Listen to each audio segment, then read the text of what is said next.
Hello student, कैसे हो? सब बढ़िया। चैप्टर नंबर 8 बाइनोमियल थियरम्स, कैसा रहा उसका पहला वीडियो? बहुत मज़ा आई ना? बहुत इजी चैप्टर था। अभी भी आके देखो, ये बहुत इजी है और मज़ा आएगी, ऐसा है। बराबर। तो ये चैप्टर के अंदर कुछ नहीं है, सिर्फ a plus B raise to N की फॉर्मूला याद रखो और इसके बाद 8.2 के अंदर भी दो तीन बातें वो याद रखो, तो आपका चैप्टर कंप्लीट और कुछ नहीं है। बराबर।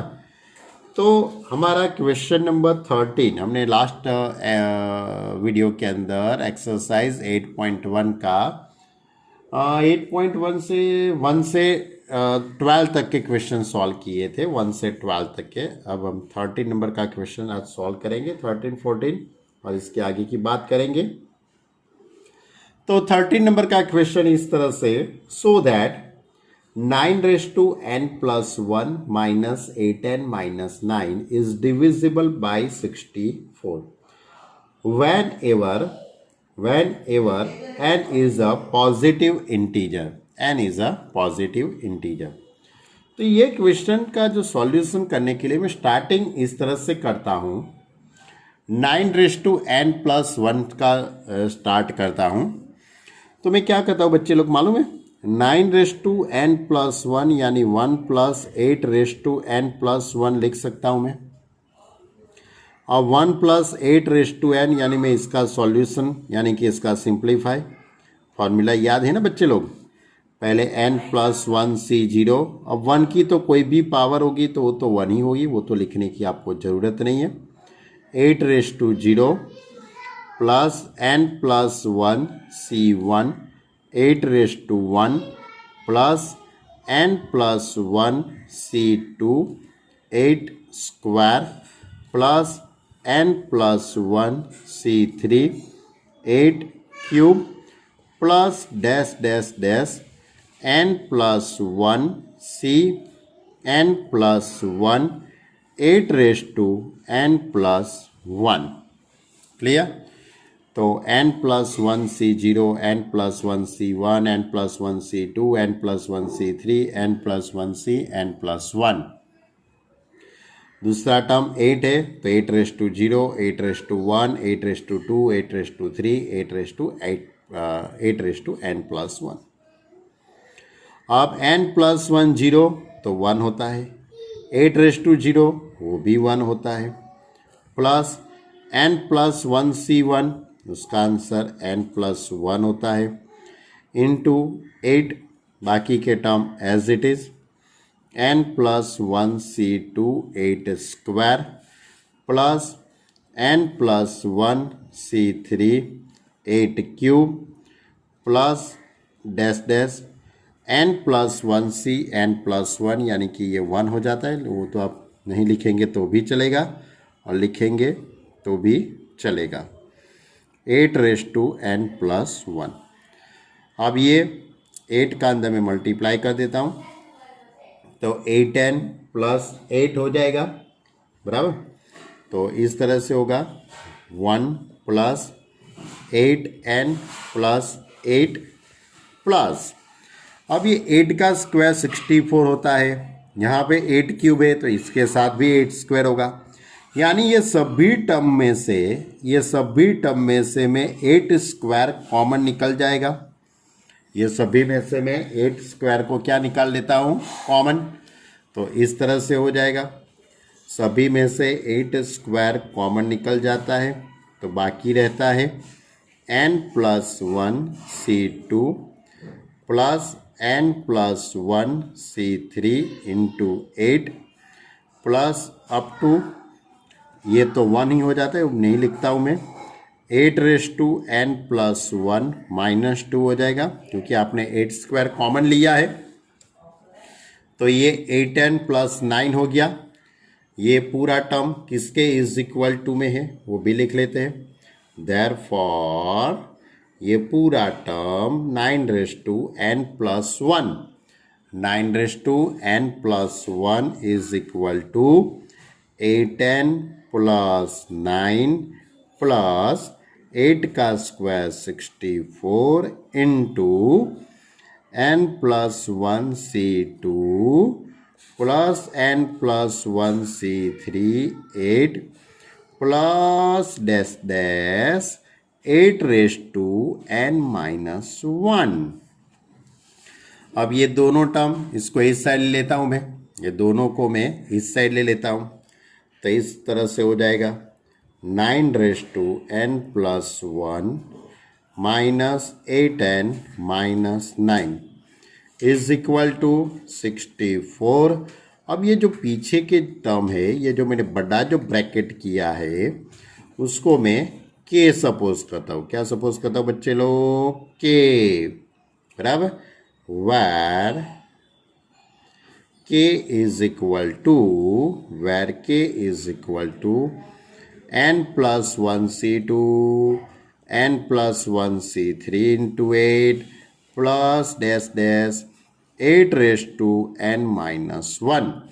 ये जो बड़ा जो ब्रैकेट है ना, उसकी जगह पे मैंने क्या लिख दिया? k, और ये दोनों टर्म को मैंने इससे ले लिया, तो 9 raise to n plus 1 minus 8n minus 9 is equal to 64 into k. यानी कि ये पूरा टर्म 64 से डिविजिबल हो गया। 64 से क्या हो गया? डिविजिबल। यानी आपको यही तो प्रूव करने का था कि 9 raise to n plus 1 minus 8n minus 9 is divisible by 64। चलो अब क्वेश्चन नंबर 14 लेते हैं।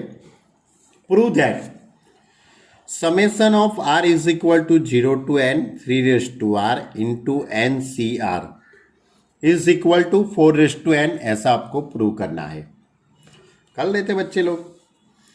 तो समेशन का मीनिंग ये होता है, तो मैं सबसे पहले तो एक चीज लिख देता हूं, summation r is equal to 0 to n NCR 3 raise to r। मैं क्या करता हूं, r is equal to 0, r is equal to 1, r is equal to 3, 4, 5 ऐसे में लिखता जाता हूं। समेशन का मीनिंग होता है addition. r is equal to 0 से स्टार्ट करके n तक के सभी टर्म का addition. r is equal to 0 से स्टार्ट करके r is equal to n तक के सभी टर्म का मैं एडिशन करूंगा। यानी NC0 3 रेज टू 0, r की जगह पे 0 पुट कर दिया। अब r की जगह पे 1 3 raise to 1 NC2 3 square plus NC3 3 cube plus up to NCN 3 raise to n। Clear? अब ये जो पूरा एक फॉर्मूला हो गई अपनी a plus b raise to n की फॉर्मूला बन गया। आप अच्छी तरह से ध्यान से देखिए, a plus b raise to n की एक फॉर्मूला हो गई जिसमें a की वैल्यू 1 और b की वैल्यू 3 है। a इज इक्वल टू 1 और b is equal to 3, binomial theorem हो गया। पावर n है तो NC0 NC1 NC2 NC3 up to NCN। पहला टर्म तो 1 ही है, 1 का तो कोई भी पावर लिखेंगे तो वो तो 1 ही हो जाएगा। अब दूसरे में 3 है तो 3 raise to 0, 3 raise to 1, 3 raise to 2, 3 raise to 3 to टू 3 raise to n, that is a 4 raise to n। यानी ये आपको प्रूव करने का था। ओके स्टूडेंट, ये भी एक बहुत छोटा सा सम था। वैसे तो ये लास्ट लेक्चर के अंदर ही करा देने का था, लेकिन रह गया। सोचा कि बहुत बड़ा वीडियो हो जाएगा तो अब देखने में बहुत दिक्कत आएगी, इसलिए नहीं करवाया। ओके चलो अब आगे की बात करते हैं। एक्सरसाइज 8.2 के बारे में समझाता हूं। अब चलो अब हम नया टॉपिक समझते हैं 8.2 के लिए। तो आपके पास a plus b raise to n की तो पूरी फॉर्मूला आपको मालूम है, binomial theorem. NC0 NC1 NC2 a raise to n b raise to 0, उसके बाद a raise to n minus 1 a raise to n minus 2। यानी कि a की पावर में 1 1 सब्ट्रैक्ट करते हैं और b की पावर में 1 1 ऐड करते हैं, बराबर। तो a plus b raise to n में ये जो भी आप एक्सपेंशन करते हो उसका जनरल टर्म कौन सा है?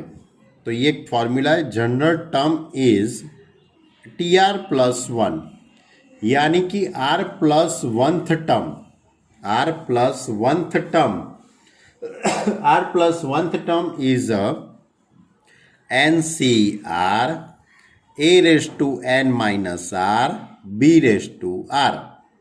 कौन सा टर्म है? R plus oneth term find करने की ये पूरी फॉर्मूला है, NCR A raise to N minus R into B raise to R। और यहाँ पे R की जो वैल्यू होती है, वेर R की वैल्यू होती है वो 0 less than or equal to R less than or equal to N, यानी 0 और N के बीच में होती है। दूसरी एक बात मैं आपको बताता हूँ बच्चे लोग, माना कि आपने कोई टर्म है, जैसे कि आपको तो थोड़ी फॉर्मूला मालूम है, a प्लस बी का whole square, a plus b का होल स्क्वायर आप कर सकते हो a square plus 2ab plus b square. उसके बाद a plus b raise to 3, उसका भी आप एक्सपेंस कर सकते हो, एक्सपांड कर सकते हो, a cube plus 3a square b plus 3ab square plus b cube. इसी तरह a plus b raise to 4, उसके बारे में भी आप सोच सकते हो, a plus b raise to 5, उसके बारे में भी आप लिख सकते हो इस तरह से। तो कहने का मतलब ये है, यहाँ पे पावर कितनी है? 2 है, तो इसमें टर्म कितने हैं? तो इसमें 3 टर्म है, ये जो एक्सपांड आप करते हो उसमें 3 टर्म है। यहाँ पे a plus b raise to 3 है, तो आपने इसका एक्सपांड किया तो कितने टर्म हुए? 4 टर्म हुए। यदि आप a plus b raise to 4 का आप यदि एक्सपांड करेंगे तो इसमें कितने टर्म होंगे मालूम है? तो आप इसका एक्सपांड करेंगे तो इसके अंदर ये पावर 4 है, तो 5 टर्म होंगे। कितने टर्म होंगे? 5 टर्म। यानी कि जितनी पावर होती है उससे एक टर्म ज़्यादा होता है, यानी 2 है तो 3 टर्म है, 3 है तो 4 टर्म है, 4 है तो 5 टर्म है, यहाँ पे 5th है पावर, तो इसमें टोटल 6 टर्म होंगे, बराबर। जितने पावर होती है, suppose a plus b raise to 10, तो इसके अंदर टोटल कितने टर्म होंगे? 11 टर्म होंगे, बराबर। तो जितना पावर होता है उससे एक पावर यानी कि एक ऐड करो, इतने टोटल टर्म होते हैं। यानी कि दूसरी बात आपको ये याद रखने की है कि there are n plus 1 terms in expansion of a plus b raise to n, यानी a plus b raise to n के अंदर टोटल n प्लस 1 टर्म होते हैं। क्लियर? दूसरी बात, मिडल टर्म के बारे में, तो a plus b square, a plus b का स्क्वायर है तो इसका मिडल टर्म ये हुआ, ये इसका मिडल टर्म कहते हैं हम। तो a प्लस बी क्यूब में मिडल टर्म कितने होते हैं मालूम है? 2 मिडल टर्म होते हैं। कितने मिडल टर्म होते हैं? 2। यानी कि जब पावर इवन होती है तो उसमें एक ही मिडल टर्म होता है, और जिसमें पावर ऑड होती है उसमें 2 मिडल टर्म होते हैं। ध्यान रखना ये बात कि जिसमें power a plus b raise to, यदि पावर ऑड होता है तो उसमें 2 मिडल टर्म होते हैं। कितने मिडल टर्म होते हैं? 2 मिडल टर्म होते हैं, बराबर। और a plus b raise to n में इवन पावर हो तो उसमें एक ही मिडल टर्म होता है, बराबर। तो ऑड हो तो 2 मिडल टर्म होते हैं, और इवन हो तो 1 मिडल टर्म होता है। तो इवन टर्म हो यानी कि पावर इवन हो तो उसका जो एक मिडल टर्म कौन सा होता है? तो n/2 प्लस 1th टर्म। कौन सा term? n plus 1th term, n/2 plus 1th term वो मिडल टर्म होता है। और जब पावर ऑड होती है तो उसमें 2 मिडल टर्म होते हैं। कितने मिडल टर्म? 2। कौन कौन से? n+1/2 और n+3/2 टर्म, बराबर। n+1/2 और n+3/2। ये फॉर्मूला आपको याद रखने की है, यानी कि इस तरह से ये पूरा एक सेंटेंस आपको याद रखना है कि if n is even then the middle term in the expansions of a plus b raised to n is n/2 plus 1th term. Clear? Or if n is odd, then the middle term in the expanse of a plus b raised to n are 2. यानी कि जब odd होते हैं तो उसमें 2 middle term होते हैं। कौन से? n+1/3 टर्म और n+3/2 टर्म। क्लियर? यानी कि ये पूरा आपको याद रखना है। उसके पर डिपेंडेड हमारी एक्सरसाइज 8.2 है। ओके, ये जनरल टर्म याद रखो। General term TR+1 is equal to NCR a raised to n minus r b raised to r। ये जनरल फॉर्म याद रखो, इसके पर बहुत सारे सम हैं। दूसरा, कोई भी एक्सपांड करते हो उसमें जितनी पावर होती है उससे एक टर्म ज़्यादा होता है। और मिडल टर्म की फॉर्मूला यदि इवन हो तो उसमें एक ही मिडल टर्म होता है n+1 टर्म, और ऑड होता है उसमें 2 मिडल टर्म होते हैं। ओके, मालूम पड़ा आपको? ये अच्छी तरह से याद रखना है। चलो अब एक्सरसाइज 8.2 स्टार्ट करते हैं। ये 3 बातें आपको अच्छी तरह से याद रखना बच्चे लोगों। अब एक्सरसाइज 8.2 तो बहुत इजी है बच्चे लोग। चलो पहला question, find the coefficient of, coefficient निकालना है। कोफिशिएंट तो मालूम है ना बच्चे लोग, x+3 में x⁵ का कोफिशिएंट आपको निकालना है।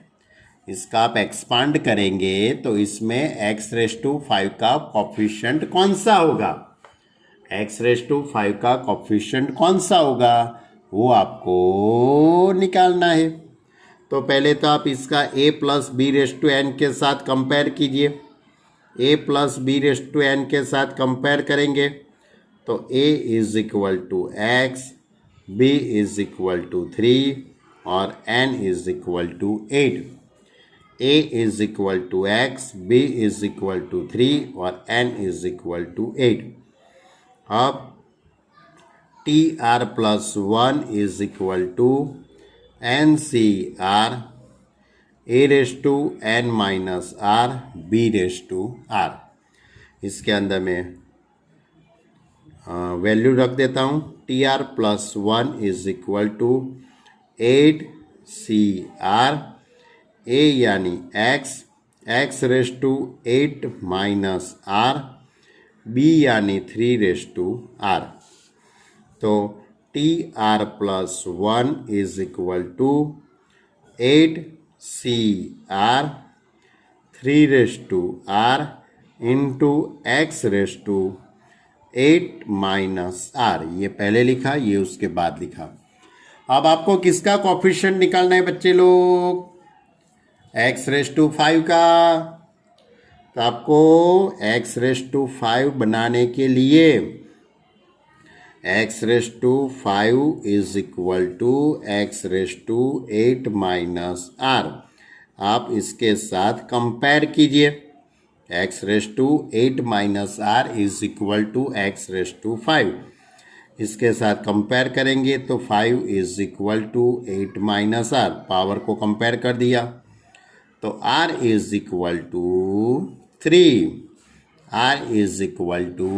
3। तो मैं यहाँ पे r = 3 पुट करूँगा तो मुझे यहाँ पे x⁵ मिल जाएगा। यानी कि मुझे अब क्या लेना है? Now we can take r = 3। चलो तो अब r is equal to 3 put करता हूँ, तो 3 + 1 4 is equal to 8c3 3 into x⁻8 - 3 यानी कि 5। अब 8c3 इसका सिंप्लीफाई, 8c3 का मालूम है ना सिंप्लीफाई कैसे देते हैं। 8c3 that is 8 into 7 into 6 upon 3 into 2 into 1 into 3 that is 27 into x⁻5। अब ये 3 2 ज़ा 6, 8 7 ज़ा 56 इंटू 27 इंटू x⁻5। तो 56 इंटू 27, तो इसका मल्टीप्लाई हम करते हैं तो क्या होता है बच्चे लोग, 15112 कैलसी से कर लो x⁻5। यानी कि इसका मीनिंग ये हुआ कि x⁻5 का ये कोफिशिएंट हुआ। क्या हुआ, कोफिशिएंट।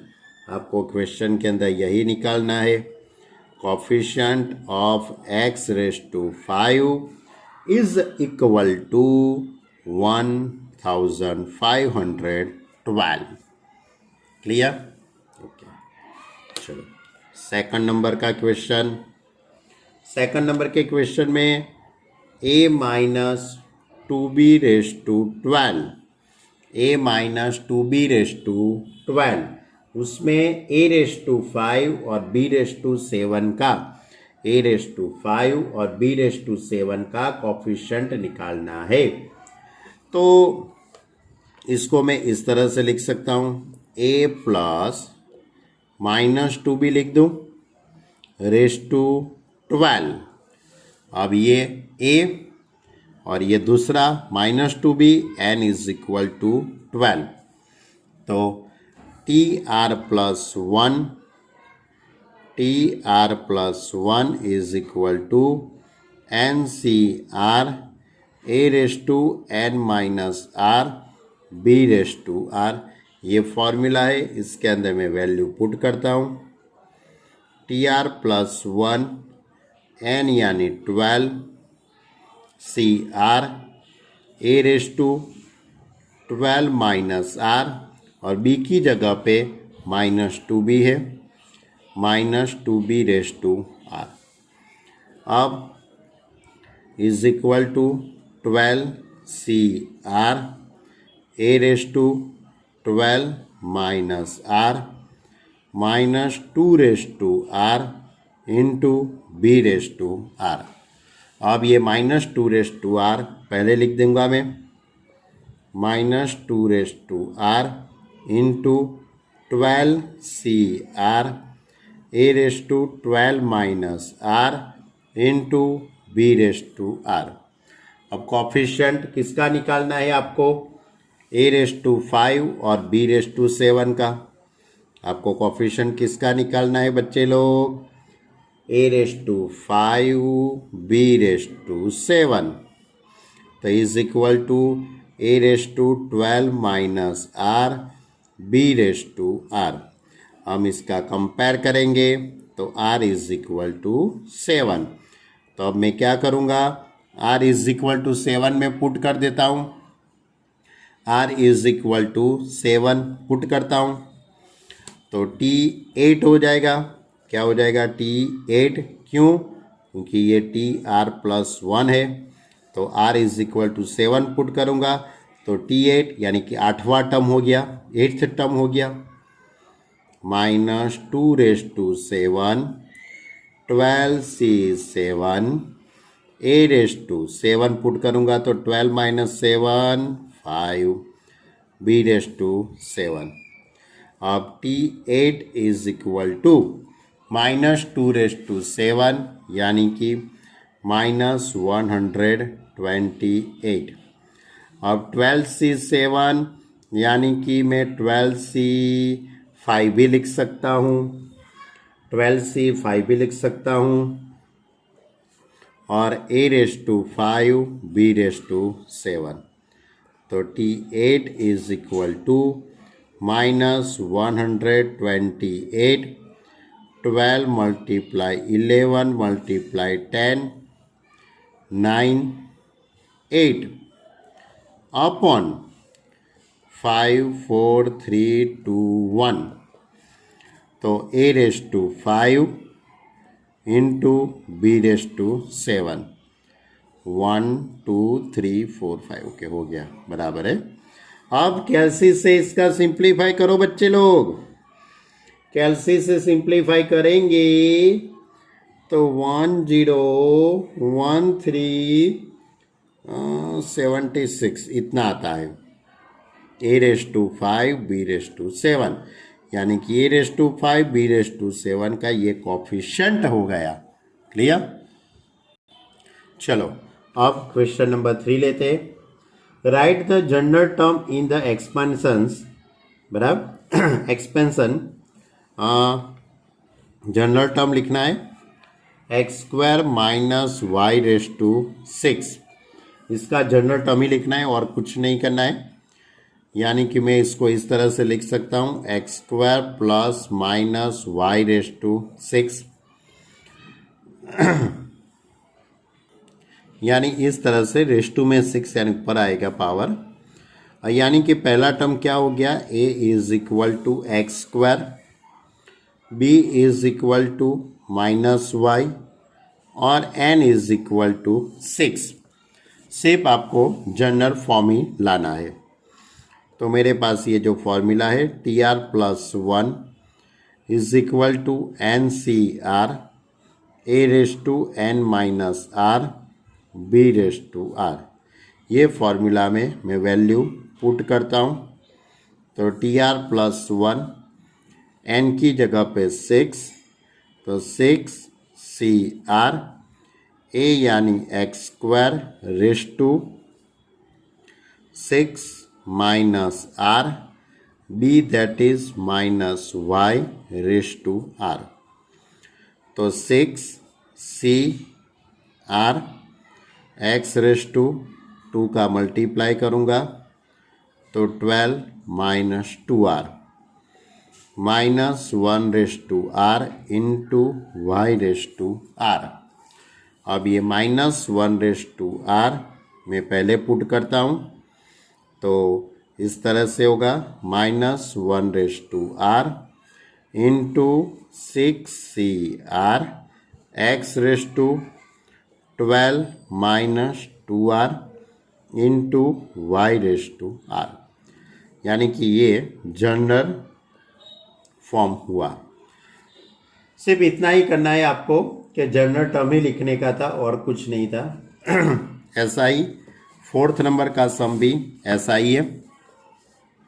4th नंबर के सम में आपको इस तरह से करना है x² - xy⁻12। तो मैं इसको इस तरह से लिख सकता हूँ x² + -xy⁻12। Therefore a is equal to x², b is equal to -xy और n is equal to 12। अब मैं TR+1 की फॉर्मूला पुट करता हूँ। TR+1 is equal to NCR a⁻n−r b⁻r।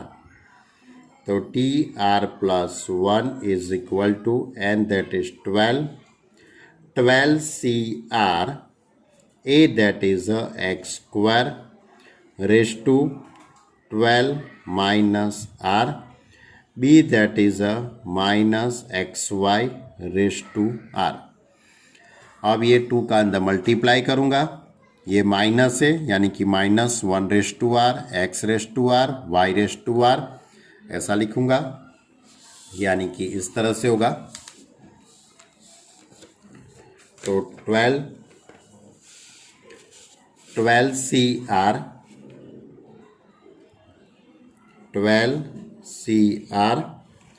x⁻12 24 minus 2r minus 1 raise to r x raise to r y raise to r। अब minus 1 raise to r को मैं पहले put कर देता हूँ, इनटू में 12cr, x रेस टू कितना हो जाएगा 24 माइनस 2r और ये प्लस r, एडिशन होगा तो 24 minus r into y raise to r। Okay, बस इसके आगे आपको कुछ नहीं करना है, सिर्फ इसका आपको जनरल फॉर्म में ही लिखना था। चलो अब क्वेश्चन नंबर 5। क्वेश्चन नंबर 5 इस तरह से, फाइंड द फोर्थ टर्म। कौन सा टर्म निकालना है बच्चे लोग? Fourth term, expansion x minus 2y raise to 12, x minus 2y raise to 12 का फोर्थ टर्म निकालूंगा मैं। कौन सा टर्म? फोर्थ टर्म निकाल लेते, बहुत इजी है। x plus minus 2y raise to 12, तो a is equal to x, b is equal to minus 2y और n इज इक्वल टू 12। अब आपको कौन सा टर्म निकालना है बच्चे लोग? फोर्थ टर्म निकालना है। तो फोर्थ टर्म निकालने के लिए आपको r कितना लेना पड़ेगा? Take r is equal to 3 लूँगा मैं। कितना? 3। आप सोचते सर ऐसा क्यों किया? तो मैं पहले आपको फॉर्मूला लिख के बता दूँ। tr plus 1 is equal to ncr a raise to n minus r b raise to r। कौन सा टर्म निकालना है? Fourth term. फोर्थ टर्म यानी कि r is equal to 3 put करेंगे तभी यहाँ पे t4 बनेगा ना। सोचो सोचो सोचो, फोर्थ टर्म बनाने के लिए आपको r की जगह पे 3 रखना पड़ेगा। जब आप r की जगह पे 3 पुट करेंगे तभी तो आपका फोर्थ टर्म बनेगा, इसलिए मैंने r इज इक्वल टू 3 का चॉइस किया। तो t4 is equal to n that is 12, 12c3 a that is x raise to 12 minus 3 b that is minus 2y raise to 3। अब t4 is equal to 12c3 पहले as it is x raise to 9 minus 2 raise to 3 into y raise to 3। तो t4 is equal to 12 into 11 into 10 upon 3 into 2 into 1, अब minus 8 x raise to 9 y raise to 3। Therefore t4 is equal to, इसका आप कैलसी से simplify करेंगे तो minus कितना आएगा मालूम है बच्चे लोग? 1760 x raise to 9 y raise to 3। यानी कि ये जो मैंने निकाला वो कौन सा टर्म निकाला बच्चे लोग? फोर्थ टर्म निकाला। कौन सा? Fourth term. आपको फोर्थ टर्म तो निकालने का था। चलो अब 6 नंबर का सम देते हैं। Find the 13th term in the expansion of, expansion इस तरह से है, expansion 9x minus 1 upon 3 root x raise to 18, raise to 18। इसका कौन सा टर्म निकालना है? 13वां टर्म, 13th टर्म निकालना है। निकाल लेते, बहुत ही इजी है। चलो अब ये 9x plus minus 1 upon 3√x raise to 18, ऐसा लिख सकता हूँ। अब आप इसका कंपेयर किसके साथ करेंगे, a plus b raise to n, a plus b raise to n। Okay, इसके साथ मैं इसको कंपेयर करता हूँ।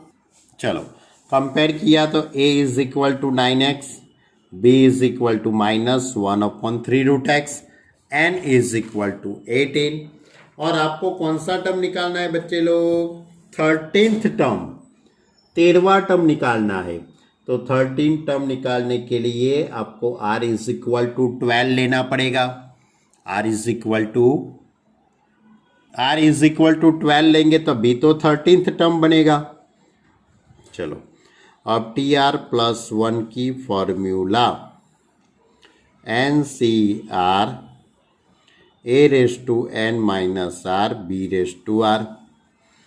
तो TR यानी कि 12, 12 + 1 13, 18C 12, n is equal to 18, r is equal to 12, a that is a 9x raised to 18 minus 12, b यानी -1/3√x raised to 12।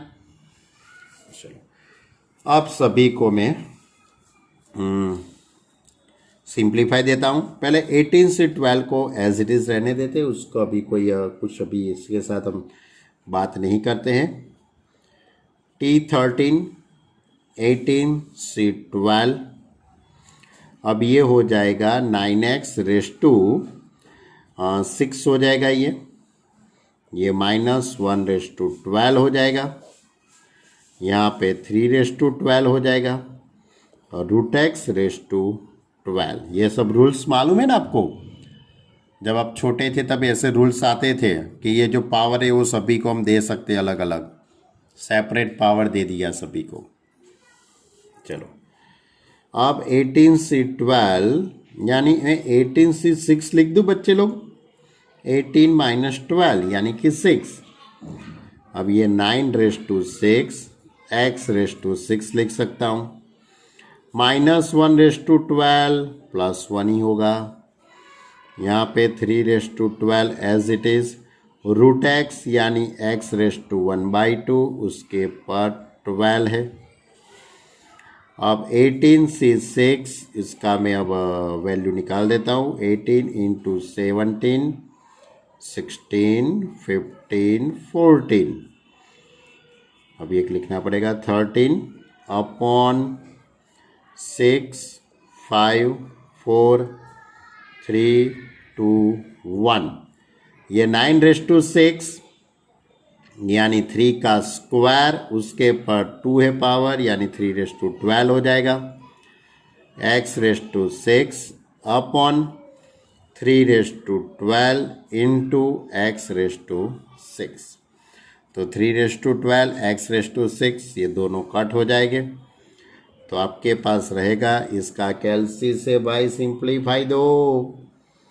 कैलसी लगाएंगे तो 118,564 इतना होगा, यानी कि ये 13वां टर्म निकला। कौन सा टर्म हुआ, 13th टर्म निकला। ये सभी तो कट हो गया, मालूम पड़ा आपको, ये इंटू के था, इसके साथ ये था बराबर, क्योंकि ये 9 रेज टू 6 यानी 3 का स्क्वायर उसके पर 6 पावर है तो 12 हो जाएगा, और ये 1/2 उसके पर 12 पावर है, 1/2 उसके पर 12 है, तो यानी कि x रेज टू 6 हो जाएगा। तो x रेज टू 6 कट हो गया। चलो अब लेते हैं 7वें नंबर का सम। क्या निकालना है, find the middle term in the expansion. Middle term निकालना है बच्चे लोग।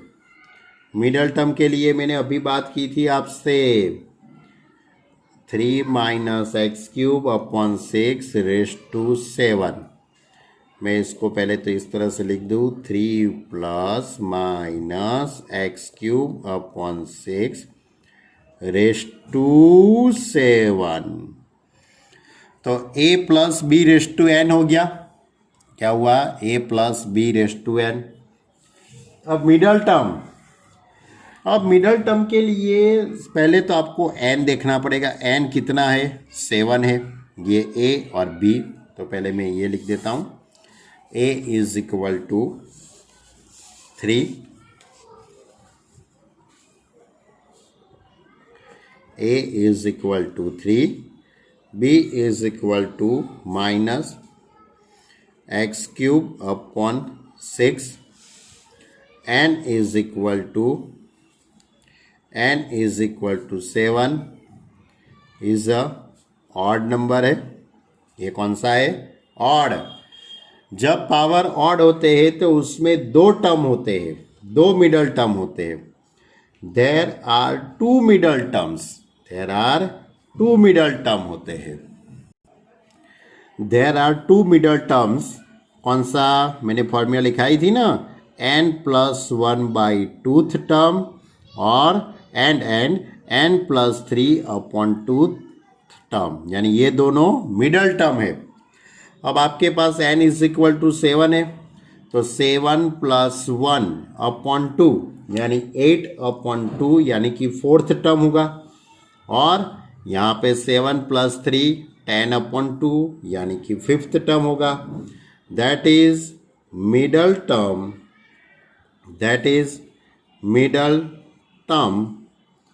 Are fourth and fifth terms. Okay, fourth and fifth terms are a middle term. Okay, यानी कि आपको फोर्थ टर्म निकालना है और फिफ्थ टर्म निकालना है। चलो निकाल देते हैं। अब आपको ये फॉर्मूला तो मालूम ही है, TR plus 1 is equal to NCR A raise to n minus R B raise to R। ये फॉर्मूला में A की जगह पे 3, B की जगह पे माइनस एक्स क्यूब अपॉन 6 और n is equal to 7, n की जगह पे 7। अब पहले में फोर्थ टर्म निकालना है मुझे। कौन सा टर्म? Fourth term. तो मैं r इज इक्वल टू क्या लूँगा? 3। चलो अब r इज इक्वल टू 3 लेके ये फॉर्मूला के अंदर मैं वैल्यू पुट कर देता हूँ। तो T4 is equal to NCR and that is अ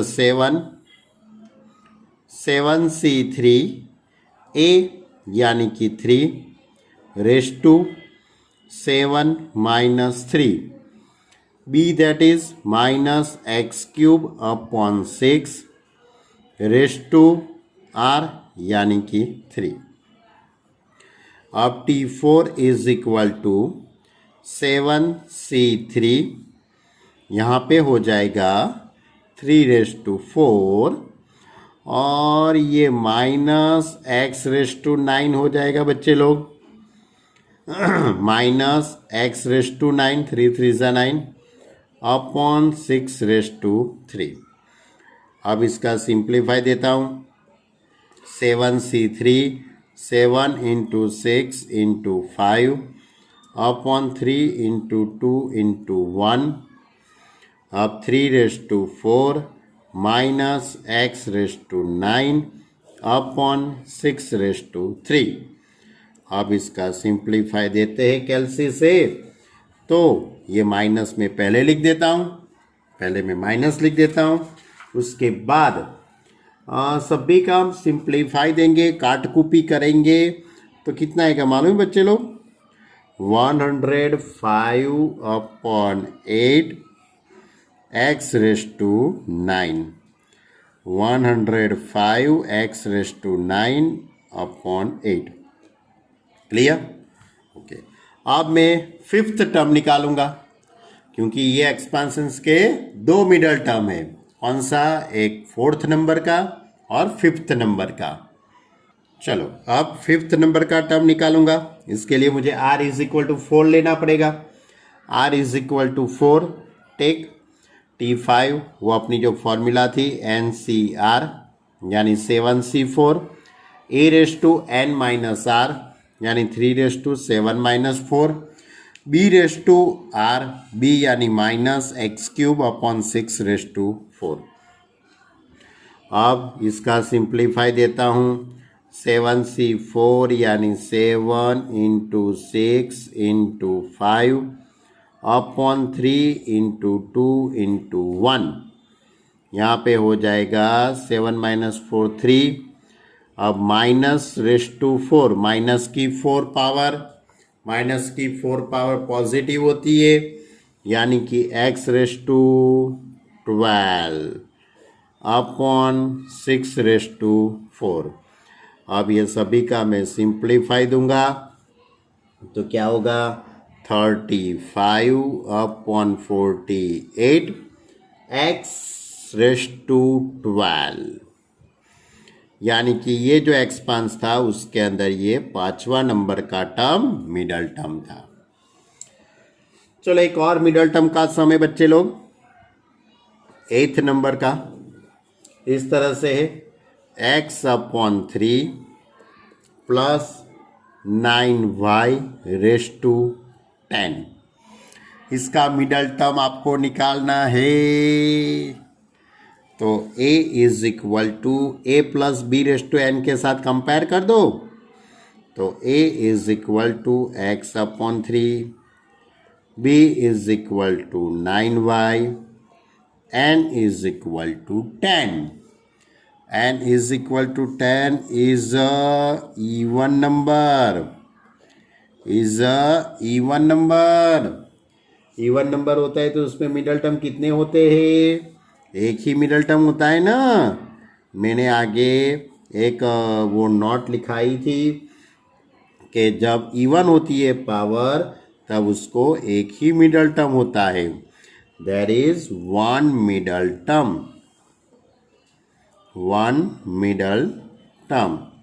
कौन सा?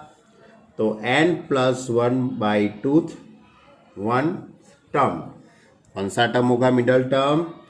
Middle term is equal to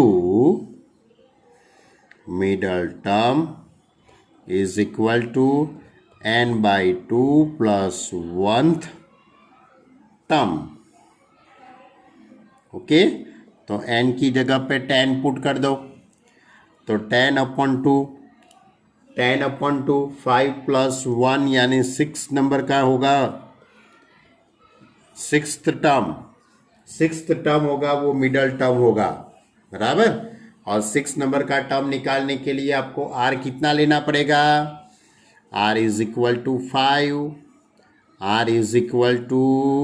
5 लेंगे ना, तभी तो आपको 6th टर्म मिलेगा। क्योंकि आपके पास जो फॉर्मूला है general form TR + 1 = NCR (a⁻n - r b⁻r). r = 5 + 1 6, n = 10C5, a that is x/3 ⁻10 - 5, b that is 9y⁻r that is 5। अब 10C5 x/3 ये 5 हो जाएगा और ये 9y⁵5, यानी कि इस तरह से होगा। कौन सा टर्म? 6 नंबर का term. T6 = 10C5 x/3 × 9y⁵5। अब T6 = 10C5 x/5 3/5 × 9/5y⁵5। अब ये 3 का स्क्वायर हो जाएगा, तो मैं इसको इस तरह से लिखूंगा। T6 = 10C5 x/5, ये 3/10 हो जाएगा। सोच लो अच्छी तरह से। अपॉन 3/5। तो T6 इज इक्वल टू, अब tan C5 की वैल्यू निकाल लें, 9876 अपॉन 54321 इंटू 3/5 x/5 y/5। अब कैलसी से पूरा हम सिंप्लीफाई देते हैं। आप कैलसी से पूरा सिंप्लीफाई देंगे तो क्या आएगा मालूम है, 61236 या x/5 y/5, यानी कि ये मिडल टर्म मिल गया बच्चे लोग, बराबर। तो इस तरह से हम मिडल टर्म निकालते हैं, यानी कि 7वां और 8वां जो सम था वो मिडल टर्म फाइंड करने का था। चलो अब एक क्वेश्चन नंबर 9 लेते हैं। Question number 9, in the expansion of 1 plus a raised to m plus n, prove that coefficient of a raised to m and a raised to n are equal। यानी कि a raised to m और a raised to n का coefficient equal है। a raised to m और a raised to n का coefficient equal है, ऐसा आपको प्रूव करना है। चलो कर लेते बच्चे लोग। देखो a plus B raised to N, a plus B raised to N के साथ कंपेयर करो तो TR+1 is equal to NCR a raised to n minus r b raised to r। TR+1 is equal to m plus n CR, ये power कितनी है, m plus N C R, a that is 1 raised to m plus n minus r, b that is a raised to r। ये b हुआ ना और ये a हुआ। अब 1 की तो कोई भी पावर है तो 1 ही होने वाली है, यानी कि TR+1 is equal to m plus N C R a raised to r, यानी कि a रेस्ट टू r का ये कॉफिशिएंट हुआ, a रेस्ट टू r का ये कॉफिशिएंट हुआ। अब मुझे प्रूव करना है a रेस्ट टू m और a रेस्ट टू n का कॉफिशिएंट को इक्वल प्रूव करना है। तो मैं पहले क्या लूँगा, r is equal to m लेता हूँ और उसके बाद r is equal to 1 n लेता हूँ। First put r is equal to m in equation 1, तो क्या हो जाएगा, Tm+1 is equal to m plus NCm into a raised to m। therefore coefficient of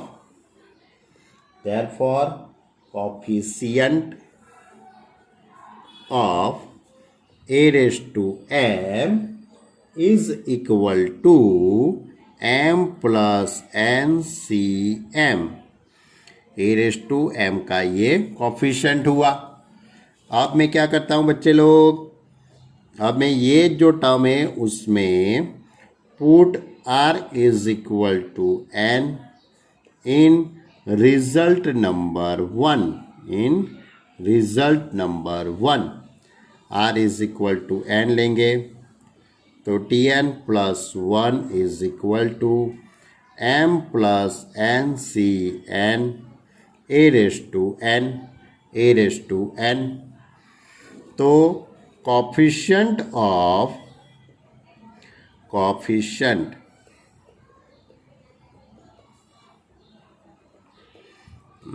यहाँ पे टी लिखना रह गया था, coefficient of a raised to n is equal to m plus NCn, m plus NCn ये इसका coefficient हुआ।